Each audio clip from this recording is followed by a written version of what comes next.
Hi, welcome to today's On This Day in Tudor History with me, Claire Ridgway, an author of books on Tudor history and also founder of the Tudor Society and the Anne Boleyn Files.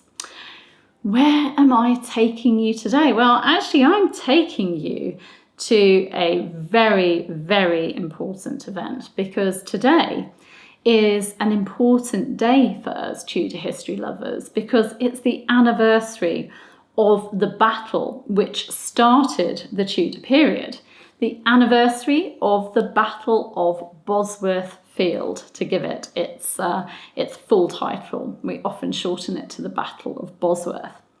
Yes, on this day in Tudor history, the 22nd of August 1485, near Market Bosworth in rural Leicestershire in England, the armies of King Richard III and Henry Tudor, who had just returned from exile, faced each other in battle, a battle that would really change history. It was a battle that would see the death of a king and that would see the beginning of a new dynasty on the throne, the Tudor dynasty. When 28-year-old Henry Tudor challenged the 32-year-old King Richard on that August day, Richard had been king for just over 2 years. He'd gone from being Lord Protector for his nephew, the 12-year-old King Edward V, son of Richard's brother Edward IV, to being king after Edward IV's sons were declared illegitimate. And Richard's challenger, Henry Tudor, was the son of Edmund Tudor, 1st Earl of Richmond, and his wife, Lady Margaret Beaufort, a woman who was descended from John of Gaunt, the 3rd son of King Edward III. As a Lancastrian, Henry Tudor had fled to Brittany after Edward IV had successfully regained the throne from King Henry VI in 1471.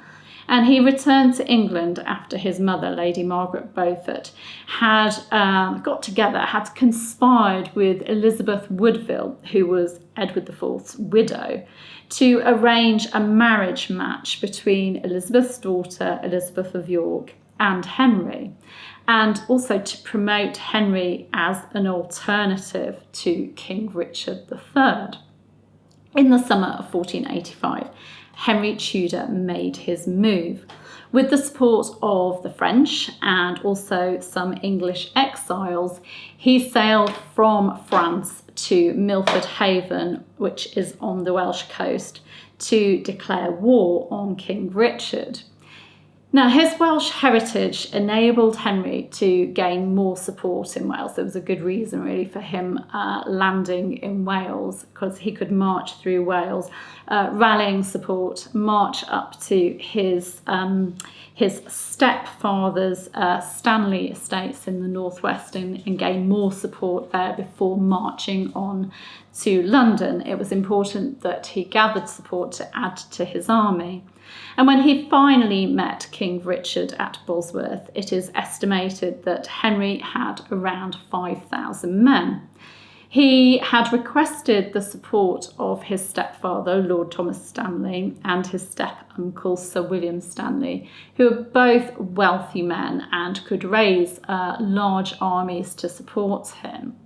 Now, the Stanleys, although linked to Henry through Thomas Stanley's marriage to Henry's mother, Margaret Beaufort, they were actually supporters of King Richard.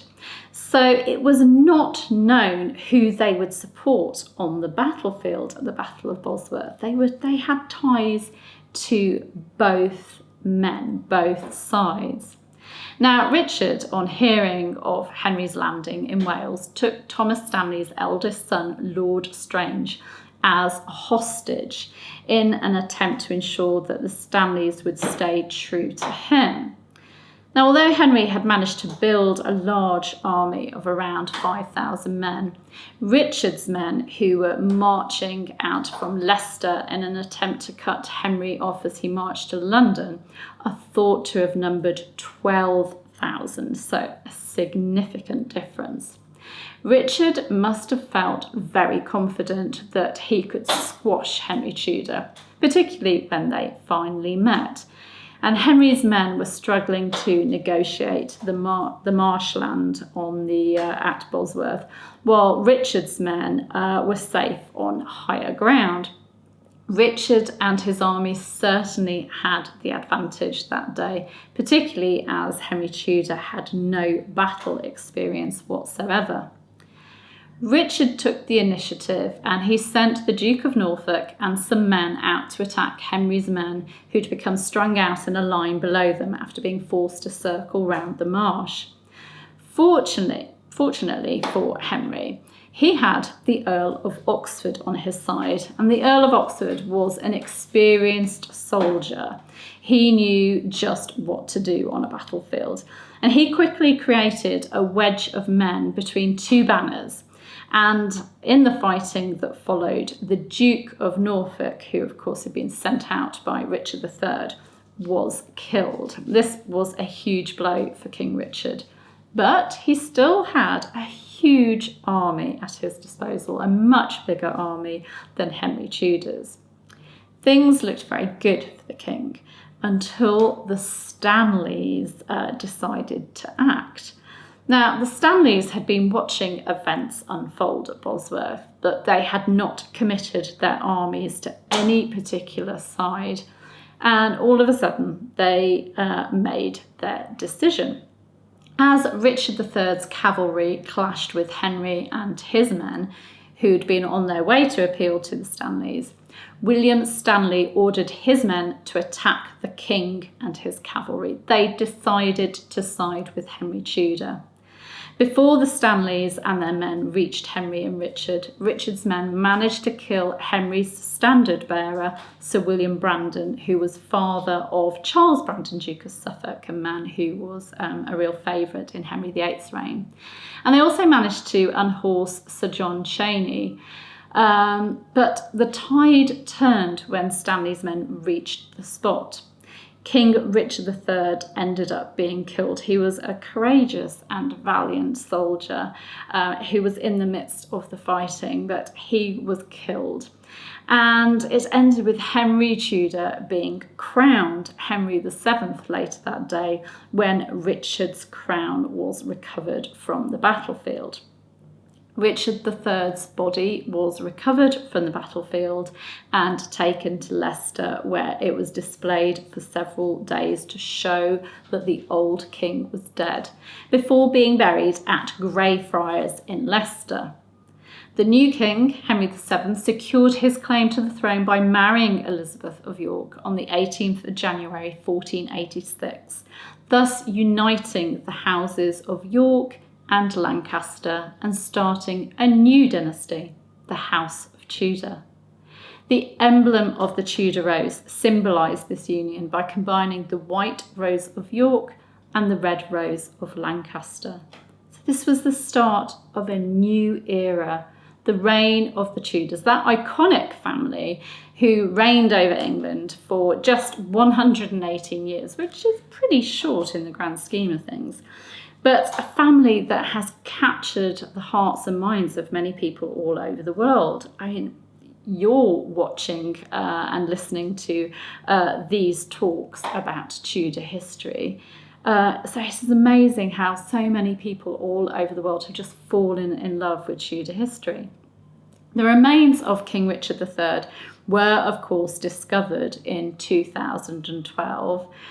They were exhumed, they were examined, and then they were reinterred as special service in March 2015 at Leicester Cathedral. Richard III's resting place is now marked by a raised tomb monument and can be visited today for those people who want to pay tribute to King Richard III, who died at the Battle of Bosworth Field on this day in Tudor history, the 22nd of August 1485. So the end of one regime, the end of the Plantagenets on the throne, the end of King Richard III, the start of the Tudor dynasty, the beginning of the reign of King Henry VII. Thank you for joining me. You can subscribe to this YouTube channel by clicking round about there. Subscriptions really do help YouTube to sort of promote this channel to other people that are interested in Tudor history, so it really does help. You can hit the bell to be notified, and you can of course give me a like if you've enjoyed this talk today. Safe to say that I'm going to be here again tomorrow. Nothing will stop me bringing you another nugget of Tudor history tomorrow. I will see you then. Bye bye.